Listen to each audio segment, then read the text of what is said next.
Untuk RCS, bantah dulu nih keterangan dari Dian Hunafa, adik kelas Gibran sewaktu kuliah.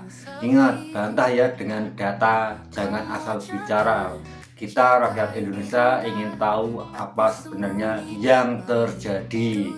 Oke. Saya Dian Hunafa, Oke, saya salah satu alumni MDIS. oke, Saya pindah ke Singapura sejak 2018. oke. Jadi kalau dibilang saya buzzer atau apa, saya nggak kenal siapa-siapa di Jakarta karena saya sudah pindah tinggal di Singapura sejak 2018, Oke. jauh sebelum Bapak Gibran mencalonkan diri sebagai wakil presiden. Ya. Itu tinggal di Singapura apakah berdomisili sementara atau sudah memang menetap? Sudah menetap.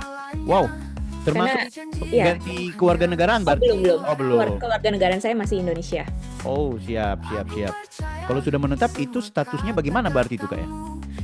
Kalau sekarang saya sedang mengajukan untuk PR, Maksudnya permanent resident.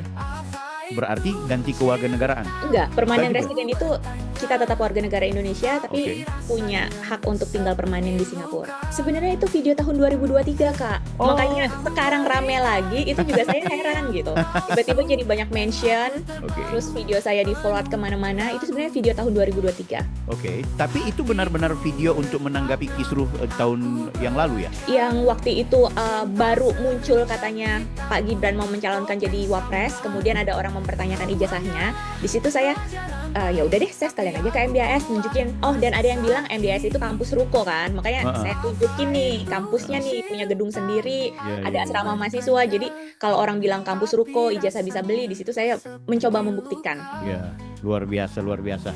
Nah, Kak, jadi sekarang artinya satu hal yang menarik menurutku adalah ketika video Kak Dian ini viral lagi karena menanggapi karena kisruhnya Mas Gibran, ada nggak satu perspektif yang barangkali mungkin sama nih dengan situasi kondisi di Indonesia? Apakah akhirnya Kak Dian sendiri menentukan sikap politik atau seperti apa? Karena jujur akhirnya Kak Dian itu diistilahkan sebagai ternak Mulyono. Itu gimana sebagai Bilang buzzer ya. Iya, buzzer. Padahal saya nggak kenal siapa-siapa.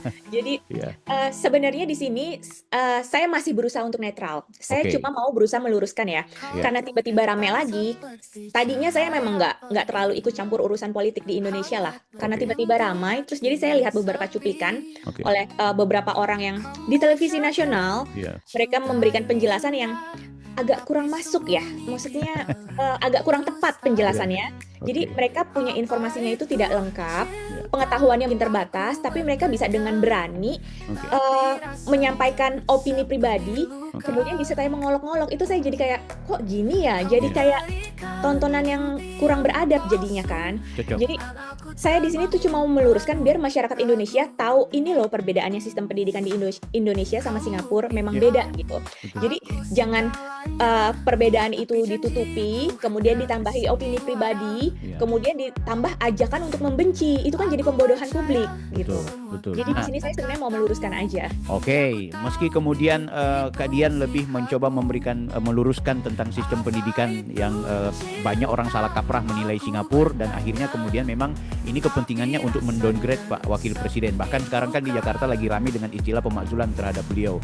Nah, sekarang pertanyaan pentingnya adalah sebenarnya Kak Dian ini mengenal Mas Wapres itu seperti apa? Saya tidak mengenal secara pribadi ya, karena Oke. memang nggak pernah ketemu juga. Oke, Cuma memang saya sama-sama alumni di sekolah yang sama. oke, Beda tahun juga ya, kan beliau masuk 2007 sampai 2010, saya baru masuk 2018, dan saya Oke. selesai 2021. Tapi saat saya masuk ke kampus tersebut, saya masuk dari baru cek lokasi, baru cari-cari kampus lah sampai saya akhirnya mendaftar di situ. Di situ memang di pintu masuknya itu kan kaca-kaca. Di situ ada foto beliau. Itu yang membuat saya waktu itu makin yakin untuk memilih sekolah MDIS karena dibanding tempat lain yang saya datengin. Jadi saya tuh research juga loh. Jadi nggak cuma asal masuk ke satu kampus. Jadi kalau saya kan pertimbangannya memang ada pertimbangan selain kampusnya, selain fasilitasnya, saya ada pertimbangan biaya juga kan. Saya compare beberapa kampus dengan range harga yang sama. Jadi di Singapura itu kampus banyak banget. Jadi kan ada juga narasi yang bilang, udah sekolah di luar negeri kenapa pilihnya kampus jelek gitu. Coba kita lihat dulu. Dibilang kampus jelek itu kan ya karena belakangan ini memang rankingnya turun ya. Tapi kan bisa dibilang kampus itu adalah kampus pertama swasta di Singapura. Kampus Oh. paling tua. Dan di saat beliau masuk, saya yakin itu pun kualitasnya bagus. Dia Oke. masuk 2007 loh, sudah berapa belas tahun dari sekarang kan? Betul, betul, betul. Nah, Ya. pada saat itu mungkin sama seperti saya, pertimbangannya adalah dibanding kampus-kampus lain yang setara, yang sejenis, Ya. MDIS lah pilihan terbaik untuk saat itu. Oke.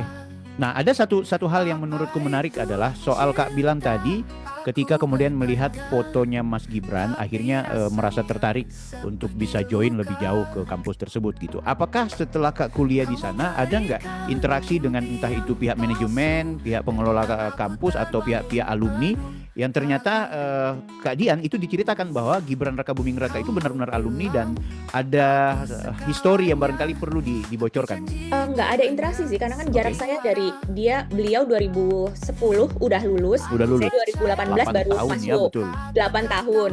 Pengajar jurusan pun beda. Beliau marketing, saya komunikasi. Pengajarnya aja beda. Jadi Iya. memang nggak ada interaksi sama sekali. Oke. Tapi foto-foto itu 2018 bagaimana Masih ada. kemudian langsung ditokohkan Mas Gibran? Waktu itu kan beliau belum jadi wali kota. Jadi saat itu 2018 nggak cuma foto Pak Gibran. Jadi ada beberapa alumni lain yang terkenal. Oh, Salah oke. satunya itu putrinya Presiden Mugabe juga kuliah di situ. Oh iya. Ya, jadi beberapa foto alumni yang terkenal dipasang di situ.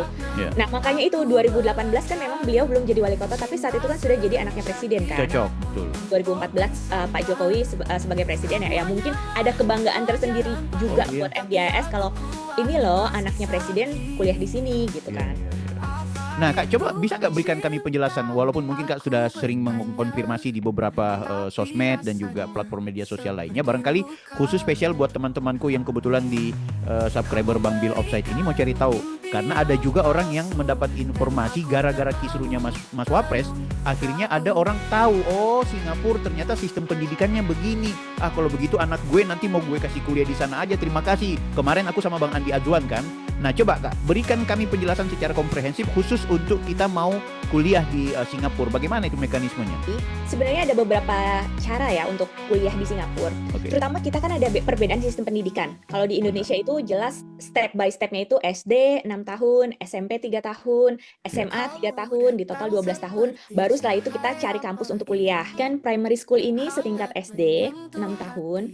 Nah kemudian itu saat primary school itu ada tes yang namanya PSLE test. Itu untuk menentukan apakah kita akan masuk ke secondary school yang express, yang masa belajarnya cuma 4 tahun, atau kita akan ke secondary school yang 5 tahun, yang normal. Oke. Nah, kalau sudah masuk secondary school, nanti ada tes lagi nih.